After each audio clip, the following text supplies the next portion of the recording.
मुख्यमंत्री विष्णुदेव साय आज रायपुर दौरे पर ही रहेंगे। चिंतन शिविर के दूसरे दिन के कार्यक्रम में शामिल होंगे। 2 दिनों से आईआईएम में ही मुख्यमंत्री रुके हुए हैं। आज सुबह आपको बता दें कि 10 बजे से शाम 6 बजे तक ट्रेनिंग कार्यक्रम है, इसमें शिरकत करेंगे। रात 9 बजे आईआईएम से मुख्यमंत्री लौट जाएंगे अपने निवास पर। तो मुख्यमंत्री विष्णुदेव साय के आज कई कार्यक्रम प्रस्तावित हैं, लेकिन आज आईआईएम में ही वो दिन भर रहेंगे। सुबह 9 बजे से कार्यक्रम है, आईआईएम में ट्रेनिंग प्रोग्राम है, उसमें शिरकत करेंगे। फोन लाइन पर हमारे साथ मोनिका दुबे इसी खबर पर जुड़ चुकी हैं। मोनिका, मुख्यमंत्री के आज कई कार्यक्रम प्रस्तावित हैं, लेकिन बड़ी बात यह है कि आईआईएम में ही रुके रहेंगे, कई कार्यक्रमों में हिस्सा भी लेंगे। बड़ी बात यह है कि सुबह 10 बजे से शाम 6 बजे तक ट्रेनिंग प्रोग्राम होगा, उसी में हिस्सा लेंगे, उसके बाद बाकी के प्रोग्राम को देखेंगे। तो आईआईएम में अब तक क्या कुछ हुआ है, चिंतन शिविर में क्या कुछ मनन हुआ है, किस तरह की ट्रेनिंग दी गई, मास्टर क्लास में मंत्रियों की क्लास का क्या रोड मैप?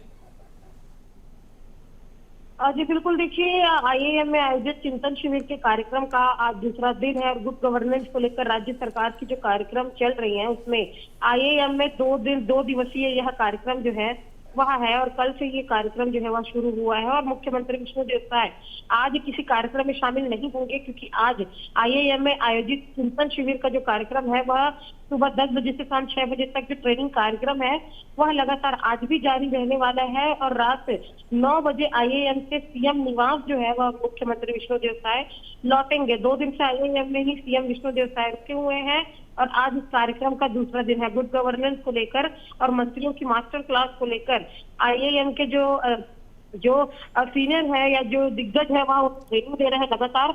और जिस तरीके से बयान सामने आए कि विभागीय कार्यों की समीक्षा के साथ साथ विभाग के कार्य को किस तरीके से कार्य योजना बनाई जाए, किस तरीके से उसका क्रियान्वयन किया जाए, इसे लेकर जो है वह कार्यक्रम रखा गया है, जिसमें सभी जो मंत्री हैं राज्य सरकार के वह अपने अपने विभागों को लेकर ट्रेनिंग ले रहे हैं कि किस तरीके से कार्य किया जाए, किस तरीके से लोगों के बीच जोड़ा जाए। तो आज सीएम विष्णुदेव साय का भी जो कार्यक्रम है वह वही है और आईआईएम में 2 दिवसीय जो चिंतन शिविर का कार्यक्रम है वह लगातार जारी है। बिल्कुल मोनिका, आप बने रही हमारे साथ। तो आज आईआईएम में ही मुख्यमंत्री विष्णुदेव साय रहेंगे, ट्रेनिंग प्रोग्राम में हिस्सा लेंगे। इसको लेकर अब तैयारियां पूरी हो चुकी हैं।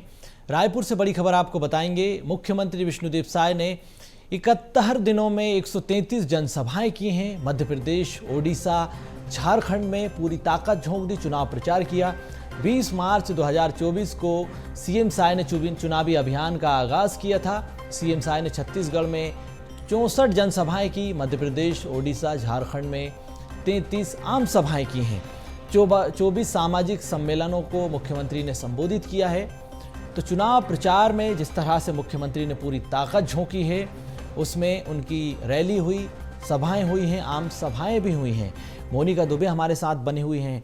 मोनिका, मुख्यमंत्री में हम देख रहे हैं कि जिस तरह से 71 दिनों में जनसभाएं की, रैलियां की, आम सभाएं की, पूरी ताकत झोंक दी चुनाव में।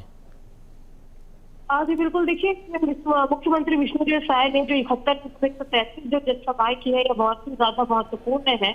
71 दिनों में 133 जनसभाएं करेगा। जिस तरीके से छत्तीसगढ़ में चुनाव 3 चरण में संपन्न हुए, उसके बाद दूसरे राज्यों में मुख्यमंत्री साय ने अपनी ताकत जो है वह जो मध्य प्रदेश, ओडिशा, झारखंड के जो नाम है वह है। और 2024 से सीएम साय ने इस अभियान की जो शुरुआत है, आगाज है, वह किया हुआ था।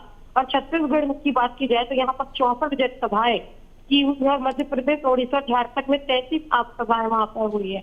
24 सामाजिक सम्मेलनों को विष्णुदेव साय ने जो है वह संबोधित किया है। तो 71 दिनों में 133 जनसभाओं का जो टारगेट है वह पूरा किया गया है।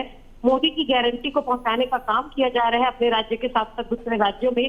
बीजेपी प्रत्याशियों के पक्ष में वोट मांगने का, वोट अपील करने का काम, साथ ही साथ राज्य सरकार की जो योजना है छत्तीसगढ़ महत्वाकांक्षी योजना, जिसमें छत्तीसगढ़ में कहीं न कहीं भारतीय जनता पार्टी को दोबारा सत्ता में लेकर आने का जो एक कड़ी है उसके रूप में काम किया। और साथ ही साथ उसी क्रम में अनेक राज्यों में जो मुख्यमंत्री विष्णुदेव साय ने जनसभाएं की है, रैलियां की है, तो निश्चित रूप से जिसका फायदा है वह बीजेपी को मिल सकता है, क्योंकि छत्तीसगढ़ के अलावा अन्य राज्यों में ताकत जी।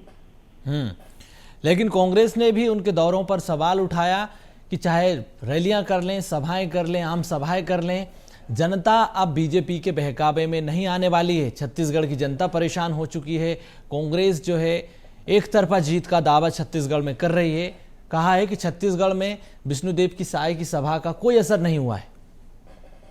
आज बिल्कुल देखिए, दौरों को लेकर हमेशा से जो सियासत है छत्तीसगढ़ में बहुत तेज होती नजर आई है। चाहे बीजेपी की बात कर ली जाए, कांग्रेस की, लगातार दोनों ही राजनीतिक पार्टियों ने, दोनों ही जो चाहे पूर्व मुख्यमंत्री भूपेश बघेल की बात कर ली जाए, चाहे मौजूदा वर्तमान मुख्यमंत्री विष्णुदेव साय की बात कर ली जाए, लगातार दोनों ही के दौरों को लेकर दोनों ही राजनीतिक पार्टियों ने दूसरे पर निशाना साधा है। साथ ही साथ कुछ राजनीतिक बयान भी इस पर खुलकर सामने आए हैं। लेकिन इसी क्रम में दोनों ही राजनेताओं ने जो जिस तरीके से दौरे किए हैं, अपने अपने पार्टी की योजनाओं को पहुंचाने का काम हुआ है, तो 4 तारीख का इंतजार करना होगा। 4 तारीख को पता चलेगा कि दोनों के दौरे और दोनों की आम सभा रैलियों का कितना प्रभाव दूसरे राज्यों में पड़ता है।